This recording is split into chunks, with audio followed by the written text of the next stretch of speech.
Hello everyone, thank you very much for clicking onto this video. Let me introduce myself. My name is Banry. I'm 44 years old and I'm currently living in Tokyo, Japan. I'm half Japanese. My father was Japanese and my mother is from the Philippines, and that's where I was born and raised. I'm a single father to a beautiful 21-year-old daughter. You might catch a glimpse of her in one of the movies or photos that I'll be showing you in this video. Well, that's if she says yes. So as you read in the title of this video, today I'll try my best to tell you the story of how I lost 80 pounds. Are you ready? Let's go. Full disclosure, in my life there have been 3 times where I've lost a considerable amount of weight. But this time around, I'd like to focus on the most recent one, because this time I mean to keep it off. Like with any other good story, to draw a better picture for you guys, let me lay the groundwork, foundation, history, background, whatever you want to call it, of the events and circumstances which led to where I am now. Let's start in early 2018. Just as a reference, I'm 5 feet 7 inches tall, but back then I was a whopping 245 pounds. My daughter was about to graduate from a private high school and was about to enter a private university. I mostly do freelance work here in Japan, so at that point in time, my only focus was to work as hard as I can, to get as many hours of work, and to make as much as I can at the end of the month to pay for my daughter's schooling. The least of my worries was how I looked, or the number on the scale every morning. After a long day of work, one way to give myself a pat on the shoulder, reward myself, was to eat whatever I wanted. Growing up, my diet has never been the best. I love potato chips, cakes, chocolate, ice cream, rich tasting food, all that good stuff. To add to that fast food, the burgers, the fries, and the pizzas. That definitely did not help. And in Japanese business, building relationships with your business partners is very important. And this usually entails going out for drinks 3-4 times a week. I did actually enjoy going to the gym. But having said that, I was working 6 days a week, 10 to 12 hours a day. So it was sporadic at best. And back then, I was really into powerlifting. So at the gym, my focus was to push, pull, squat as much weight as I could. However, this did not help me aesthetically nor health-wise. I always had pain in my back, knees, shoulders. I was sore everywhere.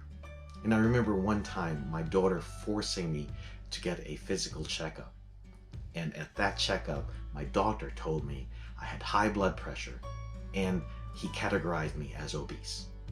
I know it's a medical term, but still, it hurt to hear that. So, was that the reason why I decided to start losing that weight? Well, eventually it was. Later on, I will be talking more about the benefits of losing that weight and keeping it off.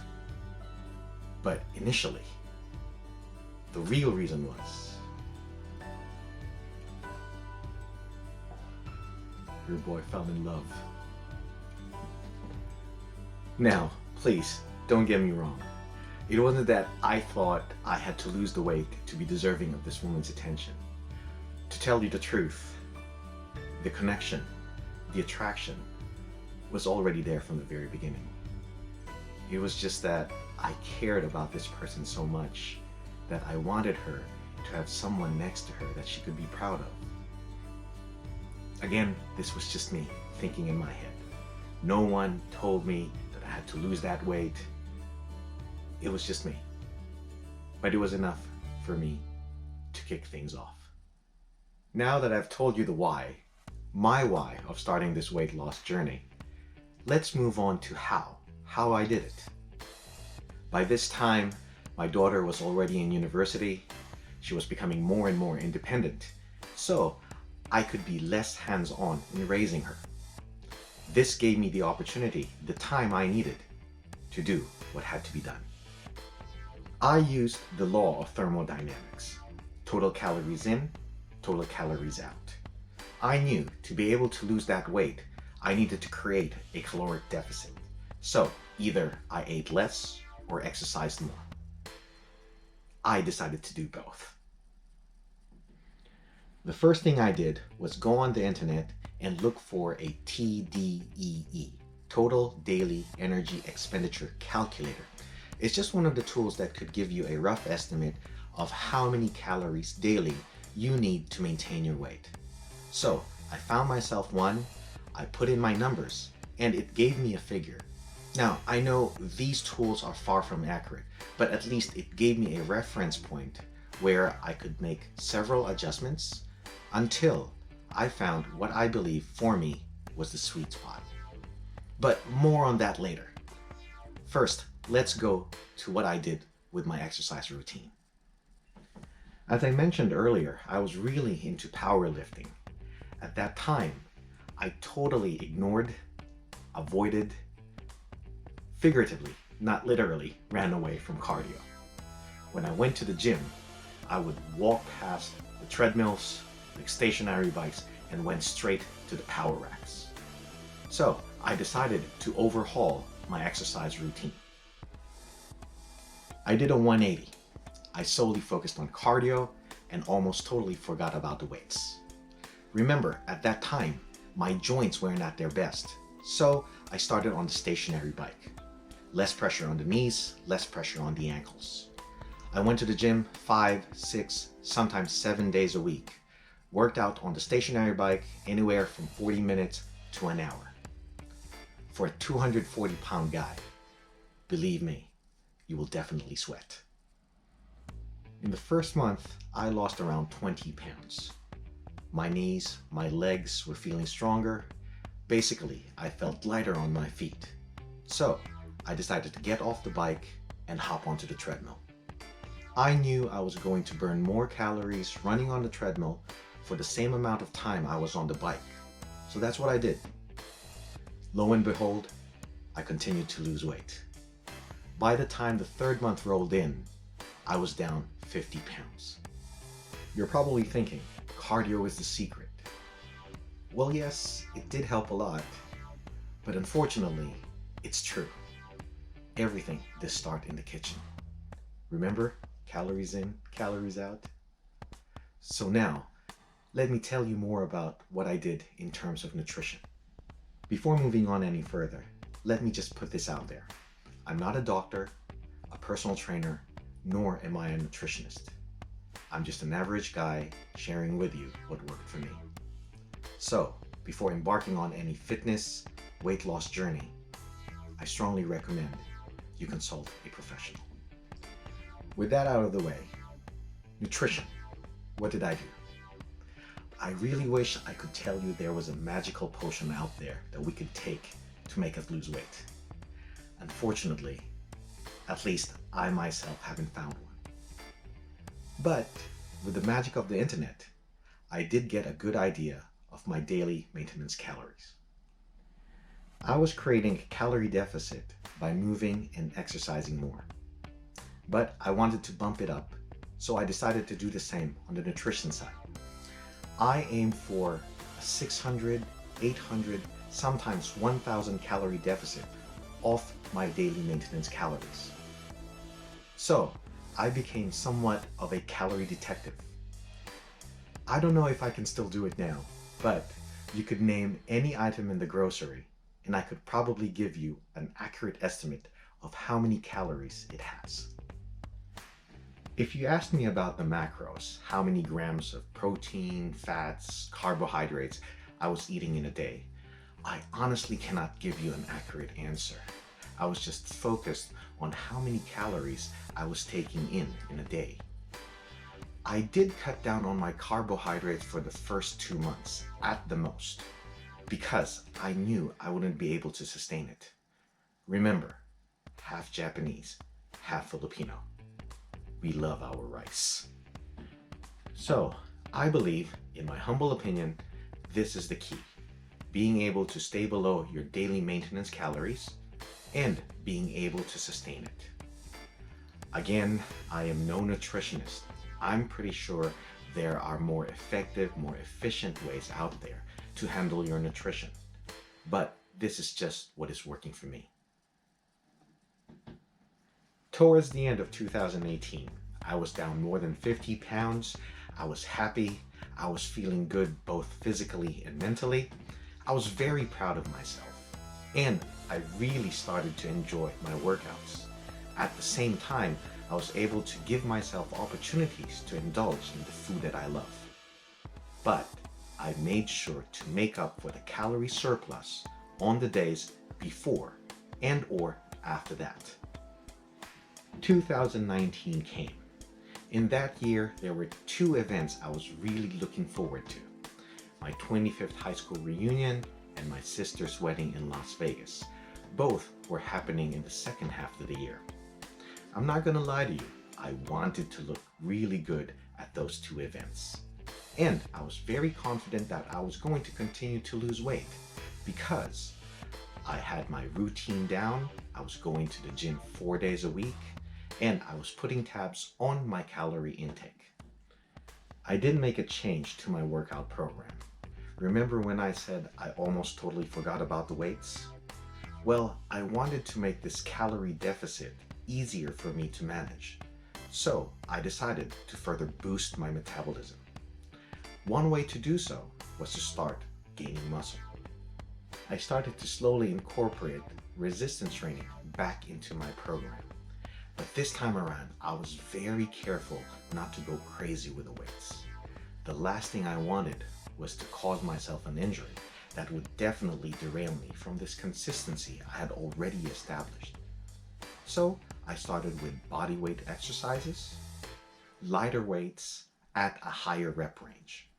By the time those two events in 2019 happened, I saw a lot of improvement in my body shape. My posture was better, my shoulders seemed wider, and I started to see cuts in my arms. So, at my sister's wedding, I was able to wear a nice fitting suit, which I had always dreamt of doing. And at my reunion, I saw my high school crush turn around, take a second look at me after we passed each other at the party. Okay, that was probably just my imagination. If I may talk a bit about accountability. Of course, I was accountable to myself. I kept on putting pressure on myself to not give up, continue working hard on this weight loss journey. But also, I wanted to be accountable to and get added pressure from an external source. So I used social media. Ever since the beginning of this journey, I have been posting pictures and videos of my workouts at the gym. And I didn't want my friends not to see any changes, even after flooding their Facebook and Instagram pages with all these. And I believe it worked. It helped me not to veer off of this path I was on. By the end of 2019, I was down 70 pounds. I was feeling great, feeling very happy, clothes started fitting much better, and I was so much looking forward to 2020. We were going to have the Olympics here in Tokyo, and I was really looking forward to having friends visit me here.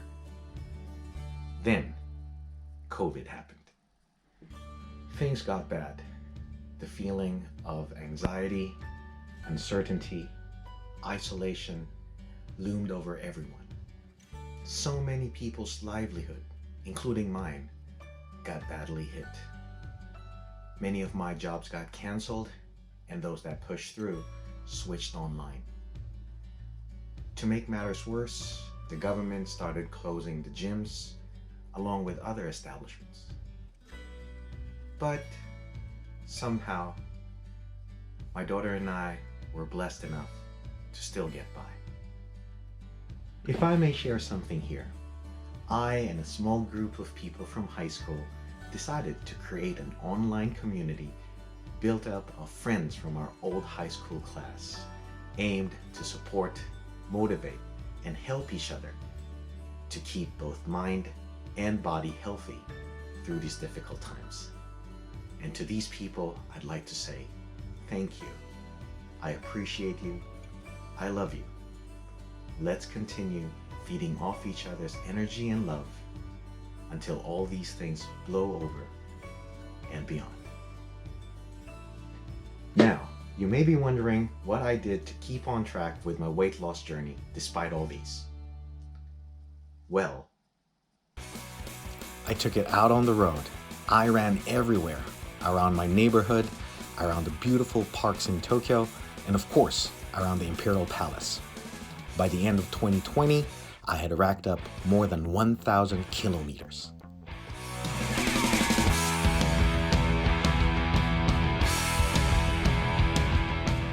And after a few months of closure, the gym started to open up again.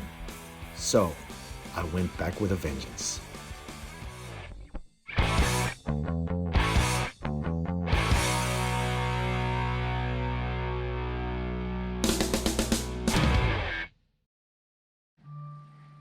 So, in 2020, in spite of everything that happened around us, according to the scale, I lost an additional 10 pounds. On top of that, I believe I gained muscle. I feel stronger at the gym, my body looks leaner, and I've never felt healthier. Moving forward, I feel very hopeful, I feel very positive, and with the help of my angels, you know who you are, things look very bright. So, that was my story in a 20-minute nutshell. Thank you very much for making it all the way to the end. I really, really appreciate it. And I sincerely hope that my story could motivate, inspire you to start on your weight loss, fitness, and wellness journey. And if you know someone out there that needs a nudge to get started, please share with them this video. I would really appreciate it. Remember, I'm just a regular guy working hard every day to go further north of average. If I can do it, you can too. Hello, thank you very much for making it to the end of the video. I hope you enjoyed the story I had to tell. As you may have noticed in the video, I'm no expert editor. I'm no expert content creator. I just wanted to make sure that everything came straight from the heart. I'm filming this in segments, and along the way, at the same time, editing them together on my computer. And I noticed that it's taking me 3-4 takes per segment. And I wanted to make sure that with the edits and with the retakes, none of the sincerity and honesty is taken away. Also, I wanted to make sure that I get this message across. I may mention this in the video, but losing that weight was not easy. It was very difficult. I worked really hard on it. But at the same time, I take it as a gift, as a blessing, because it has changed my life, not only for me, but also for my daughter, for everyone I love, for my mother. I want to take care of her in the future, so I need to stay healthy as long as I can. So that's the reason why I'm making this video, in the hopes that it could inspire even just one, motivate just one of you guys to start your weight loss journey, and hoping that you would also treat it as a gift, as a blessing. We are in 2021 amidst a global pandemic. So many people around the world are having a hard time. This is my message. If you find yourself in a position of privilege, if you are lucky, if you're blessed to be doing okay during these tough times, please pay it forward. Do something good to others. Be kind. Be kind to our brothers and to our sisters. It's the least we can do. Thank you. See you. Bye-bye.